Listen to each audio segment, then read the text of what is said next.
Hey guys, आज हम explain करने वाले हैं स्वॉर्ड गॉड का न्यू एपिसोड की स्टार्टिंग में दिखाया जाता है वोंग शेंग ट्रेनिंग कर रहा होता है और वो अपने मन में कहता है, मेरे मास्टर ने मुझे टाओइस्ट और स्क्रप्चर के बारे में सबको सिखा दिया है। अब उनका फोकस है मार्शल आर्ट को कल्टीवेट करने में और इसीलिए अब मेरे मास्टर मुझे मार्शल आर्ट की प्रैक्टिस करवा रहे हैं। तभी उसके मास्टर कहते हैं सीनियर सिस्टर से, वोंग शेंग को यहाँ पर रहते हुए 2 महीने हो चुके हैं और वो अच्छे से प्रैक्टिस भी कर रहा है, इसीलिए अब तुम मेरे लिए उसका टेस्ट लो।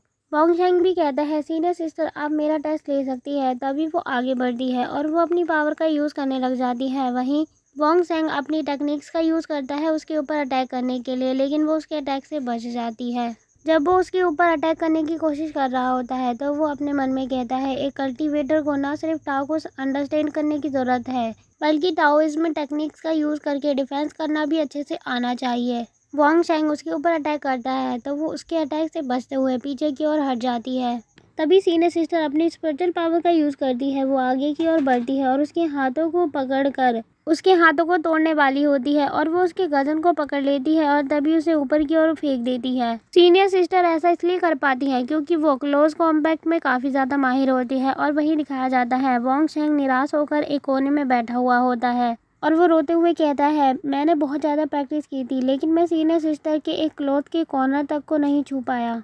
मुझ में और सीनियर सिस्टर में बहुत ज़्यादा अंतर है। तभी वो पीछे मुड़कर कहता है, सीनियर सिस्टर अगर फ्यूचर में मुझे आपकी हेल्प की ज़रूरत पड़ी तो आप ज़रूर मेरी हेल्प करना। वो कहती है हाँ। तभी उसके मास्टर कहते हैं, यहाँ पर आओ, मैं तुम्हें टाओइस्ट मार्शल आर्ट सिखाऊंगा। अब जो स्वॉर्ड फॉर्मेशन में तुम्हें सिखाने वाला हूँ वो 7 स्टार स्वॉर्ड फॉर्मेशन है, जिसकी वजह से तुम अपनी बॉडी को ट्रांसफॉर्म कर सकते हो एक जगह से दूसरी जगह पर। इतना कहते ही वो उसे ट्रेनिंग देने के लिए रेडी हो जाते हैं। उनके हाथ में एक स्टिक होती है और वो कहते हैं, एक बार तुम अगर इसे कल्टीवेट करने में माहिर हो गए तो तुम्हारी सक्सेस को कोई भी नहीं रोक सकता और तुम्हारे हार्ट की स्वॉर्ड को कोई भी नहीं देख सकता। फिर चाहे तुम्हारे सामने कोई भी डीमन क्यों ना हो, तुम उसे आसानी से हरा सकते हो। इतना कहते ही उसके मास्टर आगे बढ़ते हैं और कहते हैं, अब तुम मुझे ध्यान से देखना, मेरी शैडो ऑफ स्वॉर्ड को। उसके मास्टर तेजी से आगे बढ़ते हैं और वो 7 स्टार स्वॉर्ड फॉर्मेशन करके दिखाते हैं, जिसे देखकर वोंग शेंग बहुत ज़्यादा हैरान हो जाता है और वो कहता है, क्या ये स्वॉर्ड ऑफ शैडो फॉर्मेशन अर्थ और हेवन की स्पिरिचुअल एनर्जी टाओ रिदम से आती है? मेरे मास्टर ये इतनी आसानी से कैसे कर सकते हैं? सच में मेरे मास्टर काफ़ी ज़्यादा जीनियस है। तभी उसके मास्टर उसके पास जाते हैं और वो उसे वो स्टिक देते हुए कहते हैं, अगर तुम एक बार इसे कल्टीवेट करना सीख जाते हो तो तुम्हारी 3 ईयर की जो क्वालिफिकेशन है वो बहुत ज़्यादा अच्छी हो जाएगी। और मैं तुम्हें एक बात और बताना चाहता हूँ, तुम बिल्कुल भी जल्दबाजी मत करना, हर चीज़ को अच्छे से सीखना और स्टार्टिंग से सीखना। वो अपने मास्टर से वो स्टिक ले लेता है और वो कहता है, मास्टर मैं आपकी आज्ञा का पालन करूँगा और थैंक यू कहता है। और वो अपने मास्टर से हंसते हुए कहता है, मास्टर मैं सीनियर सिस्टर के क्लॉथ के कॉर्नर को छूकर रहूँगा अगर मैं एक बार सक्सेसफुल हो गया तो। उसके मास्टर उससे कहते हैं, तो बस यही तुम्हारा गोल है? वो कहता है, नहीं मास्टर, मेरा तो ये शॉर्ट टर्म गोल है, लॉन्ग टर्म गोल तो मेरा कुछ और है, मुझे बहुत ज़्यादा स्ट्रॉन्ग बनना है।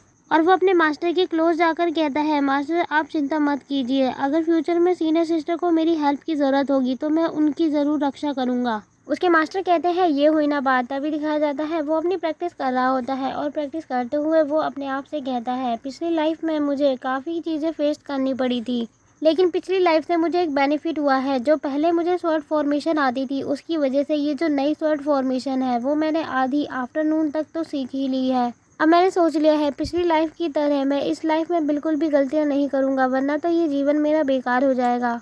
और मैं ये बात भी जानता हूँ कि अभी तक मैं अपनी सीनियर सिस्टर को खुद से कंपेयर नहीं कर सकता, क्योंकि अभी मैं उनसे कंपेयर करने के लिए बहुत ज़्यादा दूर हूँ। और वो कहता है, चलो अब मैं टाइम वेस्ट नहीं कर सकता, मुझे फिर से प्रैक्टिस करनी होगी। यहीं से सीन शिफ्ट होता है और दिखाया जाता है सर्दियों का मौसम आ चुका होता है। वोंग शेंग को यहाँ पर रहते हुए अब आधे साल से भी ज़्यादा हो चुका होता है और वोंग शेंग अपने मन में कहता है, मुझे यहाँ पर रहते हुए इतना समय बीत गया है, इसीलिए मुझे मेरे मास्टर और मेरी सीनियर सिस्टर के बारे में बहुत कुछ पता चल चुका है।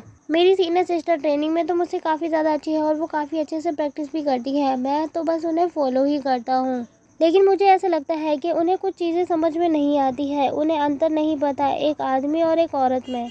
वो ऐसा इसलिए बोल रहा होता है क्योंकि सीनियर सिस्टर जब उसे कपड़े धोने के लिए देती है तो वो उसे अपने अंडरवियर्स भी धोने के लिए दे देती है, इसीलिए उसे काफ़ी ज़्यादा शर्म भी आ रही होती है। और वो कहता है, मैं मानता हूँ मेरी सीनियर सिस्टर में थोड़ी बहुत प्रॉब्लम हो सकती है, लेकिन जो मेरे मास्टर है वो बहुत सारी स्किल्स के मास्टर है। उनके अंदर बहुत सारी स्किल्स की नॉलेज है, जैसे मार्शल आर्ट, मेडिसन, स्वॉर्ड और तालिस्मान। इसके अलावा घोस्ट की भी नॉलेज है। सच में वो बहुत ज़्यादा इंटेलिजेंट है। मैं तो अपने मास्टर के बारे में बस इतना ही सोचता हूँ, आखिर मेरे मास्टर इतनी सारी नॉलेज को कैसे अचीव कर सकते हैं और इतनी सारी स्किल में मास्टरी कैसे हासिल कर सकते हैं, क्योंकि अभी वो 40 साल से तो ज़्यादा के नहीं है। मैं डेली मेडिटेशन करता हूँ, प्रैक्टिस करता हूँ टाओइज्म की, और जो मेरे मास्टर कहते हैं उन बातों को सुनता हूँ। इसके साथ ही मैं डेली 7 स्टार स्वॉर्ड फॉर्मेशन की प्रैक्टिस करता हूँ, और मैं आधे साल में इसमें मास्टर तो हो गया हूँ, लेकिन फिर भी मैं अपने आप को प्रूव करके नहीं दिखा पा रहा हूँ अपनी सीनियर सिस्टर के सामने। और वो कहता है, मुझे लगता है अब मैं अपनी सीनियर सिस्टर के जितना काबिल होने में ज़्यादा दूर नहीं हूँ। और ये कहते हुए वो अपनी प्रैक्टिस कर रहा होता है। उसके मास्टर उसके पास खड़े हुए होते हैं और वो कहते हैं, तुम्हें देखकर ऐसा लग रहा है कि तुमने आधे साल में ही 7 स्टार स्वॉर्ड फॉर्मेशन को काफ़ी हद तक सीख ही लिया है, और इसे देखकर ऐसा लगता है कि तुम्हारी स्टडी काफ़ी ज़्यादा हायर क्वालिफिकेशन पर पहुंच रही है। और वो कहते हैं, आज मौसम बहुत ज़्यादा ठंडा है और आज से ही बहुत ज़्यादा ठंड शुरू होने वाली है और स्नोफॉल भी होगी, इसीलिए मैं चाहता हूँ कि तुम दोनों एक ही कमरे में सोओगे। वोंगशेंग कहता है, मास्टर आप सीनियर सिस्टर को सोने दो, मैं ठीक ही रहूँगा। वोंगशेंग के पास उसके मास्टर जाते हैं और उसके कानों में कहते हैं, तुम्हारे माइंड में क्या चल रहा है। वोंगशेंग कहता है, मास्टर आप मुझे गलत समझ रहे हैं, मैं वैसा इंसान नहीं हूँ। तभी उसके मास्टर कहते हैं, मैं जानता हूँ तुम बहुत ज़्यादा यंग हो, लेकिन मेरी बात सुनो, ये तुम्हारी एक तरीके की माइंड ट्रेनिंग है। और उसके मास्टर कहते हैं, तुम अपने और सीनियर सिस्टर के लिए बेड मैट्रेसेस ले लेना, क्योंकि जो तुम्हारी सीनियर सिस्टर का बेड मैट्रेस है वो बहुत ज़्यादा साल पुराना है और अब वो बिल्कुल भी गर्माहट नहीं देता। यहीं से सीन शिफ्ट होता है और दिखाया जाता है रात हो चुकी होती है, दरवाजे भी बंद हो चुके होते हैं। वोंगशेंग बेड पर लेटा हुआ होता है और सीनियर सिस्टर भी उसके पास बैठी हुई होती है। वोंगशेंग अपने मन में कहता है, क्या मेरे मास्टर मुझे सीनियर सिस्टर के साथ सेट करना चाहते हैं या नहीं। तभी सीनियर सिस्टर उसके गालों को टच करती है अपनी उंगली से, लेकिन वोंगशेंग तब भी नहीं उठता। सीनियर सिस्टर को उसके ऊपर गुस्सा आ जाता है और वो कहती है, क्या तुम मुझे इग्नोर करने की कोशिश कर रहे हो। तभी वोंगशेंग उठता है और वो कहता है, सीनियर सिस्टर ऐसी बात नहीं है, मुझे थोड़ी सी शर्म आ रही थी। और दिखाया जाता है सीनियर सिस्टर उसके साथ मिलकर बेड मैट्रेस को ला रही होती है और बेड को गर्म करने के लिए वो थोड़ी सी आग भी जलाती है नीचे। और जैसे ही वो वोंगशेंग की बात सुनती है, उसे एक आइडिया आता है। वो चेस बोर्ड लेकर आती है और वो उसे खेलने के लिए कह रही होती है। वोंगशेंग अपने मन में सीनियर सिस्टर के बारे में सोचते हुए कहता है, मेरी सीनियर सिस्टर सच में बहुत ज़्यादा सिंपल है और उनके कभी भी गलत विचार नहीं है। तभी वोंगशेंग चेस बोर्ड को देखकर कहता है, ठीक है मैं आपके साथ खेलने के लिए रेडी हूँ, लेकिन हम दोनों सिर्फ आधा घंटा ही खेलेंगे, क्योंकि अगर हम ज़्यादा देर तक खेलेंगे तो हमारे मास्टर हम पर गुस्सा करेंगे। और यहीं से सीन शिफ्ट होता है और नेक्स्ट सीन दिखाया जाता है रात हो रही होती है। वोंगशेंग कहता है, लालटेन फेस्टिवल को 15 डेज हो चुके हैं और मुझे मेरे मास्टर से एक ग्रेट लेगेसी मिली है, जिसकी वजह से मैं काफ़ी अच्छे से प्रैक्टिस कर पा रहा हूँ। तभी उसके पास उसके मास्टर आते हैं और वो कहते हैं, जैसे ही तुम्हारी प्रैक्टिस ख़त्म हो जाएगी तो तुम आकर खाना खा लेना, क्योंकि खाना ऑलरेडी रेडी कर दिया है। वो अपने मास्टर की बात मान लेता है। उसके मास्टर अंदर से उसे देख रहे होते हैं और वो कहते हैं, जब मैंने इसे इसका टायोस नाम दिया था तो मुझे इसे स्वॉर्ड के लिए क्रेजी गाय कहना चाहिए था, क्योंकि ये इतना ज़्यादा प्रैक्टिस करता है स्वॉर्ड फॉर्मेशन की।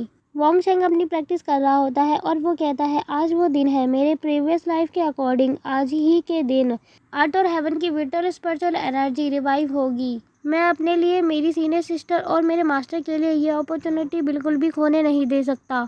और तभी दिखाया जाता है आसमान में चांद दिख रहा होता है और उसके अंदर से एनर्जी बाहर निकल रही होती है।